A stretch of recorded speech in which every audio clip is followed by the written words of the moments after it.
Dear listeners, a new day and a new story to discuss. Today, I'm going to tell you a story that interests me.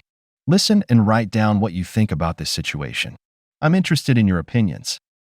The world I knew, the life I had grown comfortable with, began to crumble on a cold, unforgiving winter's day. It had been 7 months since my mother, the cornerstone of our family, had left us, her battle with cancer ending not in victory but in silence. The silence that followed was deafening, a constant reminder of the void her absence had left in our home. My mother had been the light in our lives, and with her gone, we were left navigating through the darkness, each of us lost in our grief. I remember sitting in the dimly lit living room, the flickering light of the fireplace casting shadows on the walls, shadows that seemed to dance mockingly at our plight. My father, a man who once stood as a pillar of strength and certainty, now looked defeated, his eyes void of the spark they once held. It was during one of these somber evenings that my world was turned upside down, yet again. "Alex, we need to talk," my father said, his voice barely above a whisper, yet it cut through the silence like a knife. I looked up, meeting his gaze. There was a heaviness in his eyes, a pain that went beyond the loss of my mother. My heart sank, instinctively knowing that whatever he was about to reveal would change everything. "What is it, Dad?" I asked, my voice steady despite the turmoil brewing inside me. He took a deep breath, hesitating for a moment before the words began to flow, each one heavier than the last. "Son, during your mother's illness, I made some choices, bad choices. I wasn't faithful to her." The room seemed to spin, and the walls closed in on me. Betrayal, a concept so foreign yet now so intimately intertwined with the man before me, my father. "What do you mean?" I managed to say, each word a struggle as I fought against the rising tide of disbelief and anger. "I had an affair, Alex. It started not long after your mother's diagnosis. I was weak, and I sought comfort in someone else," he confessed, the words tumbling out, each one a dagger to my heart. I stood up, the need to distance myself from the man, from the betrayal, overwhelming. "How could you?" I demanded, my voice a mix of hurt and anger. "Mom was fighting for her life, and you were with someone else?" He reached out, as if to bridge the gap between us, but I recoiled. The man I had admired, respected, was now a stranger, his actions unfathomable. "Alex, please, understand. I never intended to hurt you or your mother. It was a mistake, one that I deeply regret," he pleaded, his voice breaking. "A mistake? You call destroying our family a mistake?" I shot back, the anger boiling over. "How long, Dad? How long did this affair last?" "Almost the entire time your mother was sick," he admitted, the shame evident in his voice. The truth of his betrayal was a weight too heavy to bear. My mother, in her final days, had to endure not only the physical agony of her illness but also the emotional torment of my father's infidelity. The foundation of our family, once solid, was now shattered, leaving me to question everything I had ever believed about love, loyalty, and integrity. As I stood there, facing the man who had broken our family, the man who had failed my mother in her time of greatest need, I knew that nothing would ever be the same again. The unraveling truth was not just about his affair, but about the realization that the ideals I held so dear were nothing but a facade, easily crumbled under the weight of selfish desires and weaknesses. The chapter closes on this tumultuous revelation, leaving a family in disarray and a son grappling with the aftermath of betrayal, his faith in those he loved most irrevocably altered. The journey ahead is uncertain, the wounds deep, as Alex must navigate through the debris of shattered trust and lost innocence. In the wake of the revelation, our home, once a haven of warmth and love, had transformed into a battleground, each of us ensnared in a web of pain and betrayal. The days melded into one another, each indistinguishable from the last, marked only by the heavy silence that had settled over us like a shroud. My father's confession had unleashed a storm within our family, leaving us to navigate through the wreckage of trust and fidelity that lay in tatters at our feet. I found myself avoiding my father, the sight of him a constant reminder of the deceit that had festered beneath the surface of our seemingly perfect family. Our interactions, once filled with laughter and camaraderie, were now strained, fraught with unspoken accusations and resentments. It was during one of these tense breakfasts, the air thick with unspoken words, that my father attempted to bridge the chasm that had formed between us. "Alex, I know I've hurt you, hurt us, beyond words. But I'm still your father. Can't we find a way to move past this?" he implored, his eyes searching mine for a glimmer of forgiveness. "Move past this," I echoed, my voice laced with bitterness. "How can we move past this, Dad? You betrayed Mom, You betrayed our family. How do you move past that? He flinched, the weight of my words hitting their mark. I know I can't undo what I've done, but I want to make things right, Alex. Please, give me a chance. A chance. The concept seemed ludicrous, a feeble attempt to mend what had been irrevocably broken. You want a chance? Mom didn't get a chance, Dad. She didn't get a chance to fight for her life without the added pain of your betrayal. The silence that followed was suffocating, a testament to the gulf that had widened between us. It was then that my father dropped another bombshell, one that would further test the fragile threads of our family fabric. I'm getting engaged, he announced, his voice barely above a whisper, as if aware of the impact his words would have. Engaged? The word hung in the air, a stark reminder of the rapid unraveling of our family unit. To her? To the woman you had an affair with? Yes, he confirmed, the shame palpable in his admission. But Alex, she's not the villain you think she is. She wants to meet you, to explain things. Maybe if you just explain? What is there to explain, Dad? That while Mom was fighting for her life, you were planning a future with someone else. I interrupted, the incredulity and hurt evident in my tone. He sighed, a man defeated, knowing that his attempts at reconciliation were futile. I thought it might help, somehow. I was wrong. I'm sorry, Alex. The notion of meeting the woman who had played a part in our family's demise was unthinkable, a betrayal in itself. The wounds were too fresh, the betrayal too deep for any semblance of understanding or forgiveness. In the weeks that followed, my father moved out, leaving behind the shell of a home we once shared. The physical distance did little to mend the emotional rift that had formed, each of us isolated in our own spheres of grief and regret. As I navigated through the aftermath of my father's betrayal, I was haunted by the memories of my mother, her strength, her resilience, even in the face of her own mortality. It was her memory that guided me, a beacon of light in the darkness that had enveloped our family. The chapter closes on a family torn asunder, a son grappling with the pain of betrayal, and the uncertain journey ahead. The path to healing and forgiveness is fraught with obstacles, each step a testament to the resilience of the human spirit in the face of heartbreak and loss. The aftermath of my father's departure was akin to the calm after a storm, deceptive peace that masked the turmoil beneath. With each day that passed, the reality of our fractured family settled in, leaving me to wrestle with the remnants of betrayal and abandonment. It was in this state of flux that I received an unexpected call, one that would reignite the flames of confrontation and force me to face the choices that lay ahead. Alex, it's me. My father's voice came to the phone, a tentative bridge across the chasm that had formed between us. I know you're angry, and you have every right to be. But I need you to meet her, Evelyn, my fiancée. I believe it's time. The request hit me like a physical blow, a mix of disbelief and anger coursing through my veins. Meet her? Why? So she can justify tearing our family apart?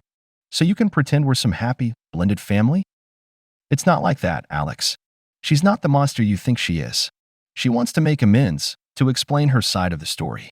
Please, just hear her out, he pleaded, the desperation in his voice palpable.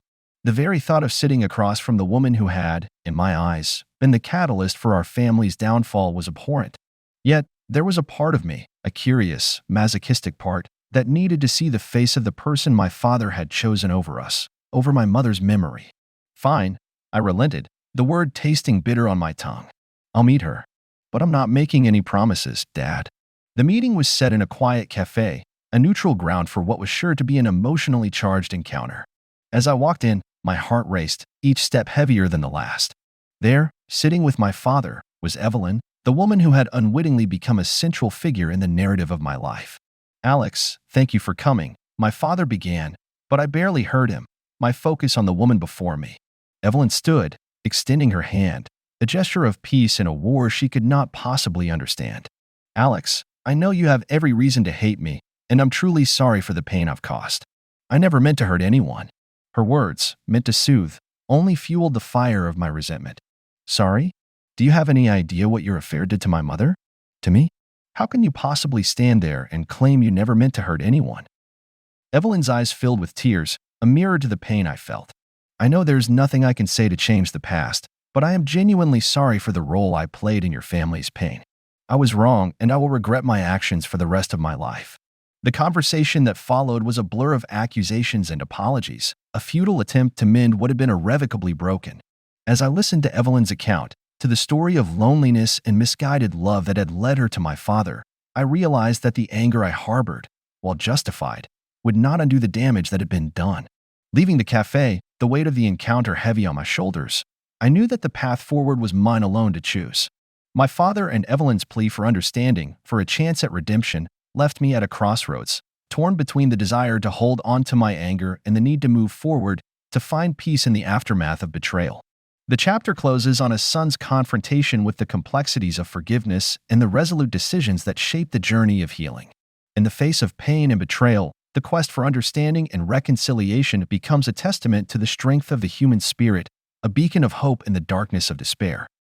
The days following my encounter with Evelyn were marred by an incessant battle within my own mind, a relentless tug-of-war between the bitterness of betrayal and the burgeoning seeds of understanding. Each morning, I awoke to the echoes of the past, the laughter and tears that once filled our home, now distant memories, overshadowed by the weight of my father's actions.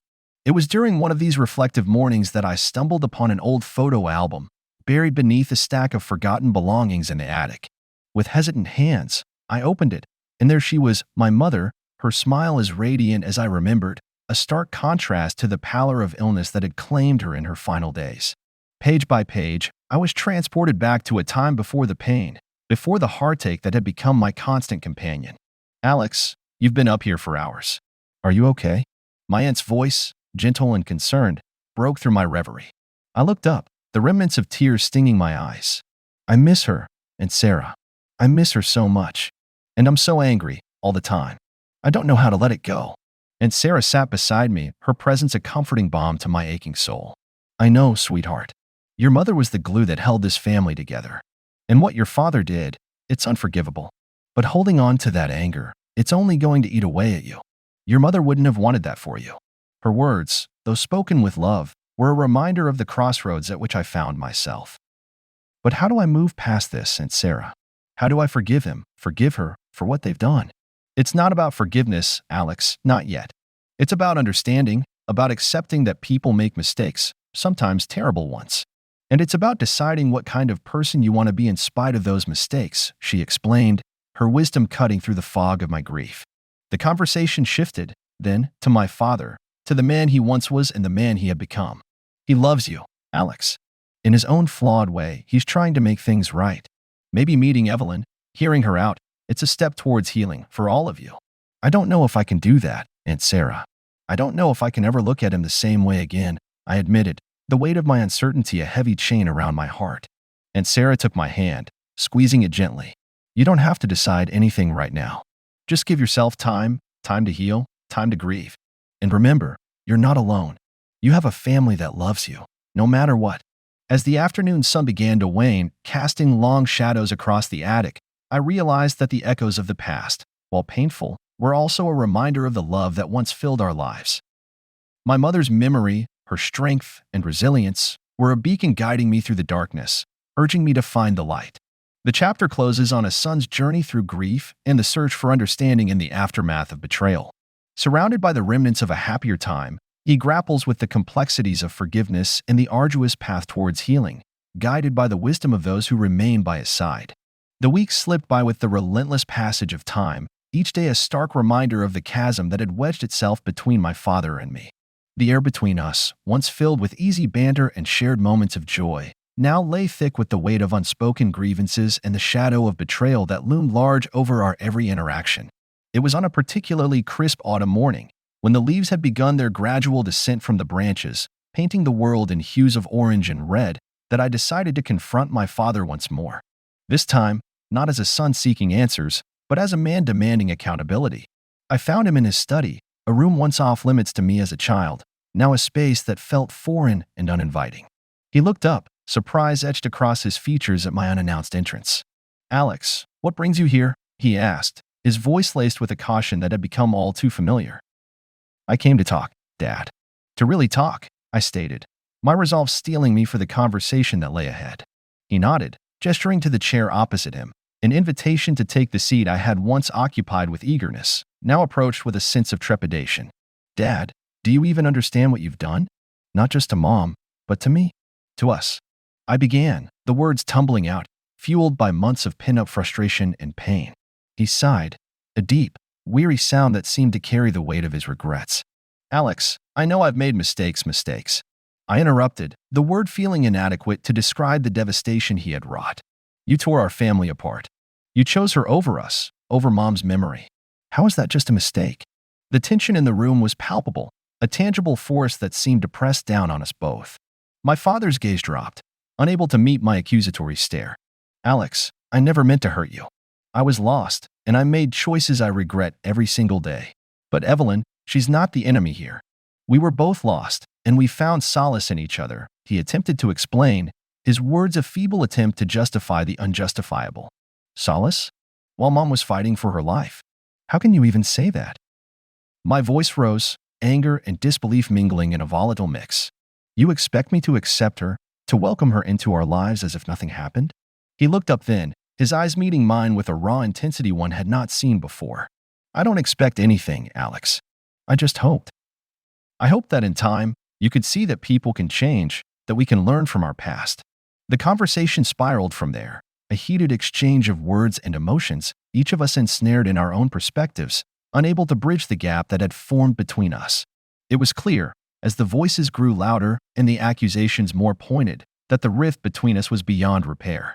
As I stormed out of the study, the sound of the door slamming behind me a definitive punctuation mark on the conversation, I realized that some wounds run too deep to heal. The chasm that had opened up in our family, widened by betrayal and hardened by resentment, was a void too vast to cross.